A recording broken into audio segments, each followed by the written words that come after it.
New Orleans, cultural and culinary epicenter of the entire South, and the birthplace to some of the best restaurants in the entire world. And this is where we begin our journey that your Louisiana seafood takes from the waters and tributaries of South Louisiana to your plate. This is Backyard Bayou. And we certainly couldn't spend a night in New Orleans without getting the entire crew out for a night of fun on the world-famous Bourbon Street. We're on Bourbon right now. Shout out to New Orleans. I'm with the homie right now. I like this guy's shirt right here. And after a morning that felt like it came way too early, we hop into our car and we're driving 15 miles outside of the city limits of New Orleans to Lake Bjorn. We're going to catch up with Pete, who's been fishing his entire life. He's 65. He says he's been fishing for 60 years, and he's taking us out to do a little long lining. He's got a really interesting story, and it was a pleasure to spend just a part of the day with Pete to see how Louisiana seafood shapes his life.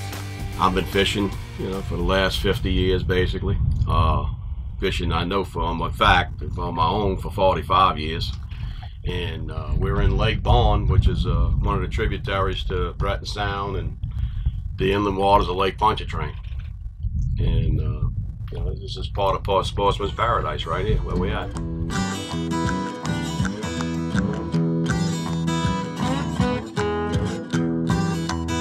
These long lines were full of fish, and it wasn't long before we started pulling in some of the biggest fish that I've ever seen. But much to my surprise, and what we're trained in North Louisiana to go after the largest fish that we can, we started throwing back the big ones. Now that fish probably about somewhere between 15 and 20 years old. And there's no market for it. No, years ago we used to fish it with seines, but you could catch a lot of them. I'm talking about 5,000 to 6,000 head in a set. And we used to keep the population down. Since there's no market value for these gigantic bull drums, we throw them back and we continue our trek to find some of the best catfish these waters have to offer. But Pete tells me we need to keep our eye out for what he calls the money fish, which is the black drum. And this is one of the highest grossing fish that he gets out of Lake Bjorn. And as impressive as the huge fish that we were catching were, and the boats and the beautiful waterways of South Louisiana, the most impressive thing of this trip was the resilience that Pete has as a Louisiana fisherman. This is in my blood. My wife always thought I was crazy. I had some rough times in this industry. After Andrew did a lot of places, we used to fish catfish down in Sheraton, Franklin area and all that. And I had a friend of mine that had a catfish house down there, and that area was just about decimated completely. All the chaffalai into there was gone. So I knew we had catfish here, so he came and fished with me here for 2 years until he came back by him. We fished hoop nets, same thing that the Indians fish with. And I still fish hoop nets for catfish. It's just you switch from things to things when storms hit. But when things get bad, you got to go to something else. You might want to fish speckled trout, which I still can fish speckled trout. I got a permit for it. But right now, it's impossible to catch with a pole. So you can't fish speckled. Say I'm a speckled trout fisherman. No, you go fish something else. You go fish drum, catfish, whatever. And you make ends meet. When it gets tough, what stops you from giving up? Just being stupid, I guess. You ask anybody in a buy, they'll say the same damn thing. You got this, it's like a gambler. You get this thing in your head, and you always say, tomorrow's going to be a better day. Oh, I'm going to pull out next year. Next year's going to be the year. And you do have the years. We had years when we were fishing mullets where you didn't catch a mullet. Then you go to next year, you'd make $90,000 in 3 months. So, it's just like I say, like a high roller, You never know what's going to come up. Now, only being 15 miles outside of New Orleans, we quickly found ourselves with something on the end of the line that I never would have expected. There is something on the end of this line right now. And I think I see what it is. But it is fighting. You do not want to come in the boat. And I don't want to go out of the boat. We're going to see who wins. very careful with this guy. See right here, he's got this long spine. It's covered in a fleshy sheet. And those spines, they have channels that go all the way through the bottom of them that help with that venom delivery. It's the same venom like a catfish. And that spine has serrations all down the side. So it's like a steak knife stabbing into you. And so it's going to do a lot more damage coming out than it does going in. And it is extremely painful. So after our run-in with the Atlantic Stingray and we all escaped unscathed, we took a moment to talk to Pete about why it's important to him to purchase Louisiana seafood. You got to look at labels. I mean, you have to make sure it's, you know, what you think you eat.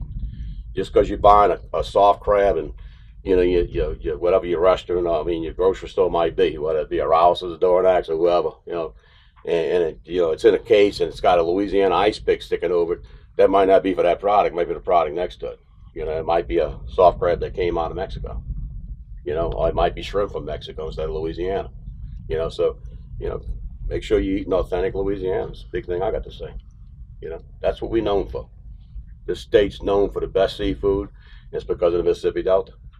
And when we lose the Delta, we don't have that anymore. We just like everybody else.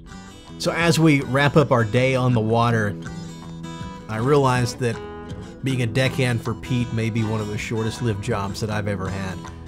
I don't think we quite cut it as professional fishermen today. Not a good day. You might have made expenses. Probably not. Now that Pete's fired the entire crew, which honestly, I don't blame him one bit, we take our meager day's catch back into New Orleans for it to be processed and packaged. Our journey has taken us here to Harlan's LA Fish. This is actually where we get fish for Salt Restaurant at Shreveport Aquarium. We're gonna go behind the scenes and take a look at how the fish that come from the waters of Louisiana are processed and then sent onto the restaurants to be served to you on your plate. We enjoyed the privilege of getting a grand tour of the facility from Harlan himself. There's a treasure trove of information, and he took us through this incredible facility that brings in fish from all over the Gulf South. But more specifically, what we're interested in is the wing, the facility that he has just for Louisiana wild catfish. You know, without seafood, New Orleans would not be New Orleans. So the state would not be the same. The whole Gulf would not be the same as who we are. And so the perpetuation of that thought process and perpetuation of our fishermen and our heritage and our culture is very, very important to what keeps this city alive, this state alive. And by buying Louisiana seafood, you're more than just buying the food that's going to go onto our plate. We're buying into continuing this tradition of taking the fish from the water for the families that are here. Yeah, you're not buying seafood, you're buying culture. You're buying Louisiana. We're making an investment into our future. Exactly, that's what you're. So our journey is going to end where it usually begins. We're back home here at the Shreveport Aquarium and Salt Restaurant. We're going to take some of that fish you just saw at Harlan's LA Seafood, and we're going to take it into the kitchen and fry up one of my favorites, and that's crispy fried catfish. Now this is the fish that we just saw getting packed in Harlan's when we were down there with these guys. They're down in Kenner, right next to New Orleans, and we get it right up here in Shreveport. This is a wild caught catfish, just like we were talking about there with Harlan, and it's got that extra flavor. It's not that the farm-raised catfish, which there's nothing wrong with, but if we want that extra layer of flavor, we get it right here, straight from the wild.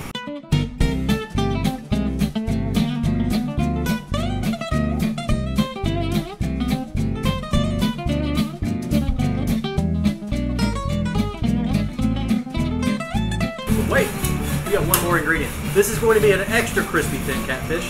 So, let's add in a New Orleans bacon, shall we? Now, I don't feel like crunching all these up with my hands.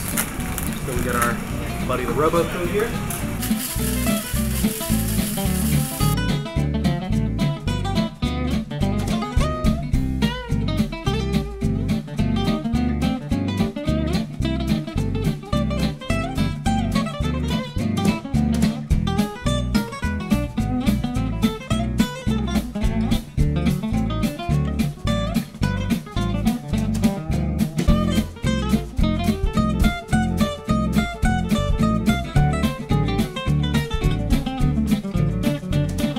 there you have it. We're back on Backyard Bayou, and we've gone a long way. What a better way to celebrate Louisiana seafood than to take it from the southeast corner of the state, New Orleans, all the way up here to our home in northwest Louisiana, to Kenner, to the catfish processor that actually made this catfish right here. I can't think of a better way than just to dig in. So, remember, when you're looking at your cruel labels, look for Louisiana seafood. You're not just choosing something off of the rack. You're making an investment into one of the cornerstones of the culture of Louisiana. These farmers and fishermen who have been at it since they were 5 years old, and Pete was 65. So decades upon decades and generations to come. When you support Louisiana seafood, you're supporting just that. My favorite part. It's time to dig in. This episode is brought to you by the Louisiana Seafood Promotion and Marketing Board and Louisiana. Feed your soul.